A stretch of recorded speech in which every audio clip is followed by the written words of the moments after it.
Hello बच्चों, जी हो जाएगा कि इस क्लास में आज हम देखेंगे अगले को दो क्वेश्चन जो कि इस सीरीज में हम लेके आए हैं। तो इस सीरीज का जो ये क्वेश्चन है वो रहा आपकी स्क्रीन पर। आपकी स्क्रीन पर आप देख रहे हैं कि जो क्वेश्चन है उसके अंदर लिखा हुआ कि 6.25 मीटर पर सेकंड की स्पीड से एक ऑब्जेक्ट पर रिटार्डेशन मतलब मंदन जो होता है वो अप्लाई किया जाता है, और रिटार्डेशन की जो रेट है वो ये है कि जो dv upon dt equal to -2.5 √v है। अब इसके अंदर है क्या, इसके अंदर ये है कि जो v है वो आपकी है इंस्टेंटेनियस स्पीड, जिसको हम बोलते हैं तात्क्षणिक चाल। अब इसी और रेट से अगर इस पर रिटार्डेशन अप्लाई किया जाए तो कितने टाइम में जो ऑब्जेक्ट है वो आपका यहां पर जीरो स्पीड में आ जाएगा, ये हमें कैलकुलेट करना है। तो आइए शुरू करते हैं। क्वेश्चन में जो आपको इक्वेशन दे रखी है सिर्फ उसी इक्वेशन शुरू करते हैं। dv अपॉन dt ये आपको दे रखा है और यहाँ पे वैल्यू दे रखी है 2.5 √v।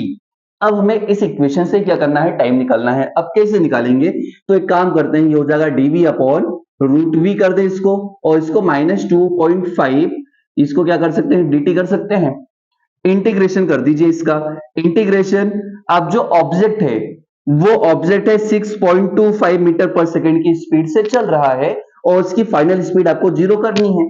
तो हम क्या करेंगे, यहाँ पर लिमिट लगा देते हैं और ये हो जाएगा v √v हो जाएगा। एक्चुअली √v भी नहीं होगा, v की पावर क्या हो जाएगा -1/2 और ये हो जाएगा dv is equal to -2.5 dt हो जाएगा। अब ये देखते हैं, यहां पर आप जानते हैं टर्म क्या होती है, v की पावर n+1 अपॉन n+1। -1/2 में n+1 करेंगे तो क्या हो जाएगा, हाफ ही बचेगा, क्योंकि -1/2 + 1 क्या होगा, 1/2 होगा। तो यहाँ पे फाइनल जो वैल्यू बनेगी वो 1/2 अपॉन में यहां पर भी 1/2 आएगा, लेकिन ये 1/2 वाला जो 2 है, ये जो 1/2 है ये ऊपर चला जाएगा, तो यहाँ पे हम इसको लिखेंगे इस तरीके से। और इसकी जो लिमिट है वो हम लगा देते हैं यहाँ पर 6.25 से, ये हो गया 0 और ये इस तरीके से। और इधर आपका अगर इंटीग्रेशन करेंगे तो ये हो जाएगा -2.5t। अब आप देख रहे हैं यहां पर upper limit minus lower limit हम लिख सकते हैं। इसको लिखने का एक और तरीका है, इसको हम √v तरीके से लिख सकते हैं, और ये हो जाएगा 6.25 से 0 और ये हो जाएगा -2.5, ये t हो जाएगा। अब ये जो है यहां पर v की वैल्यू जो है वो पुट करते हैं, जो लिमिट है, तो अपर लिमिट तो 0 है, माइनस लोअर लिमिट, तो माइनस लोअर लिमिट मतलब -2 इंटू √6.25 हम लिख सकते हैं, क्योंकि लिमिट में यही दे रखा और -0 हो जाएगा 2.5 t। अब देखिए ये 6.25 मतलब 625, ये 2 इंटू इसको 2.5 लिख सकते हैं, और जो हो जाएगा -2.5 इंटू t, तो 2.5 से 2.5 कट जाएगा, तो t इक्वल टू आपका आ जाएगा यहाँ पर 2 सेकेंड। और इस तरीके से एक इक्वेशन हमें उंगली पकड़ाई जाए और हाथ पकड़ना हमें अगर नहीं आता है तो समझ लीजिए आप नीट या जी या कोई सी भी आप एग्जाम इस तरीके से क्वालिफाई नहीं कर सकते हैं। इसलिए आपको अगर हाथ दिया जाए तो आपको हाथ उखाड़ देना चाहिए, और दूसरा उंगली दी जाए तो हाथ पकड़ लेना चाहिए। तो यहाँ पे हमने ये उंगली दी गई थी, याद रखना बेटा, ये उंगली अगर हमें दे रखी है तो हमें पूरा हाथ पकड़ना आना चाहिए, तो ही हम एग्जाम क्वालिफाई कर पाएंगे। अगला जो क्वेश्चन है वो हम देख लेते हैं। तो अगला क्वेश्चन आपकी स्क्रीन पे आपको दिखाई दे रहा होगा कि 1 किलोग्राम द्रव्यमान का कोई ऑब्जेक्ट है, मतलब 1 किलोग्राम मास का एक ऑब्जेक्ट है, और इस पर एक टाइम डिपेंडेंट जो फोर्स है वो F equal to 2ti + 3t² J newton यहाँ पर अप्लाई हो रहा है। I और J जो है वो x और y जो डायरेक्शन है उनकी यूनिट वेक्टर्स हैं।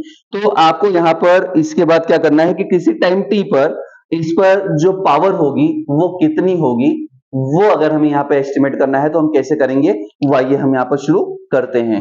तो सबसे पहले जो आपको इक्वेशन दे रखी है वो हम यहाँ पे देख लेते हैं। तो इक्वेशन जो आपको F दे रखी है वो यहाँ पर है 2ti + 3t² J, और ये जो है ये न्यूटन है।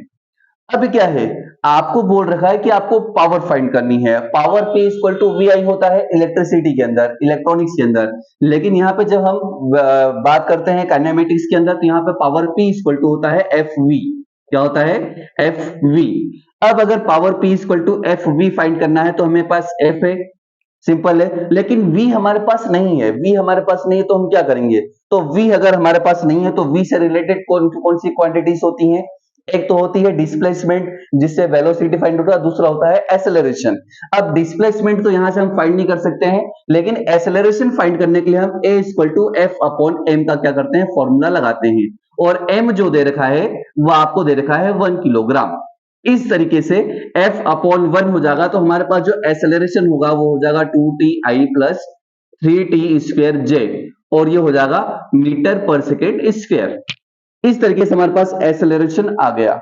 अब एक्सेलरेशन आ गया तो हमें वेलोसिटी फाइंड करना है, तो क्या करेंगे, हम यहाँ पे इक्वेशन लगाएंगे dv equal to a dt। ये जो इक्वेशन है a equal to dv upon dt acceleration की इक्वेशन है। तो यहाँ पे dv जो है वो हमने dv इक्वल टू a की वैल्यू जो है वो हम यहाँ पे लिख देते हैं। a की वैल्यू हमारे पास है 2ti plus 3t square j, और ये हो जाएगा आपका dt। और इसका हम क्या करते हैं, इंटीग्रेशन करेंगे तो dv का v हो जाएगा, यहां पर ये हो जाएगा 2t स्क्वायर अपॉन क्या हो जाएगा 2, क्योंकि 2 यहां पे क्या हो जाएगा इस तरीके से 2t स्क्वायर अपॉन 2 हो जाएगा, तो ये हो गया 2t स्क्वायर अपॉन 2, और ये हो जाएगा आपका i, क्या हो जाएगा i, प्लस ये हो जाएगा 3t3 अपॉन 3, क्योंकि पावर में एक ऐड होता है और नीचे आ जाता है, और इस तरीके से ये हमारी इक्वेशन बन गई। यहाँ पे ये 3 है। अब देखिए यहां से 2 से 2 कैंसिल, 3 से 3 कैंसिल हो जाएगा, तो हमारे पास फाइनली वेलोसिटी आएगी t square i plus t3j, ये चीज आपके पास आ रही है। अब ये चीज आपके पास वेलोसिटी आई, क्या आई आपके पास वेलोसिटी, ये मीटर पर सेकेंड हमारे पास वेलोसिटी आई है। अब वेलोसिटी हमें दे रखी है, हमारे पास फोर्स है, तो P इक्वल टू जो होता है वो हम फाइंड आउट कर सकते हैं। तो यहाँ पे P इक्वल टू क्या हो जाएगा, P इक्वल टू हो जाएगा FV, तो F की वैल्यू होगी 2ti plus 3t square j into आपके पास V की वैल्यू t स्क्वायर i, ये हो जाएगा t square i plus t3j, और इस तरीके से हम यहाँ पे क्या कर देते हैं, इसका मल्टीप्लीकेशन कर देते हैं। डॉट मल्टीप्लीकेशन i से i का होगा और j से j का होगा, बस बाकी और किसी में नहीं होगा। तो यहाँ पर ये 2t और ये t स्क्वायर, तो हो जाएगा 2t की पावर 3, और प्लस यहाँ पे 3 हो जाएगा 3t5, और इस तरीके से यहाँ पर इसके हम वाट लगा देते हैं, मतलब क्वेश्चन की वाट लगा देते हैं और यूनिट जो है उसकी वाट वो लगा ही देते हैं हम। तो इस तरीके से ये क्वेश्चन का वाट लग गया यहाँ पर, और ये आंसर हमारे पास आ गया जो कि ऑप्शन में आपको दिखाई दे रहा होगा। तो ये जो ट्रिकी क्वेश्चन है, नीट के भले सॉरी यहाँ पे जी के भले नहीं है, लेकिन इस टाइप से क्वेश्चन पूछे जा सकते हैं। मान लो इसे क्वेश्चन पूछ लिया जाए तो हम कैसे सॉल्व करेंगे, तो यही तो हम सीख रहे हैं, क्वेश्चन सॉल्व करना। तो क्वेश्चन कहीं से भी हो, चाहे जी से हो, चाहे नीट से हो, चाहे AIPMT से, PMT से, किसी से भी हो, हमें तो सॉल्व करना आना चाहिए, और यही हम क्लास में सीख रहे हैं। अगर वीडियो आपको अच्छे लग रहे हो, पिछले दो वीडियो जो है उन्हें भी आप देख सकते हैं। अगर ये अच्छे लग रहे हो तो प्लीज हमें सब्सक्राइब करिए, हमारे चैनल को बेल आइकन जो है उसे आप दबा दीजिए, जिससे नोटिफिकेशन आपको मिलता रहेगा। अगले वीडियो तक के लिए जय हिंद।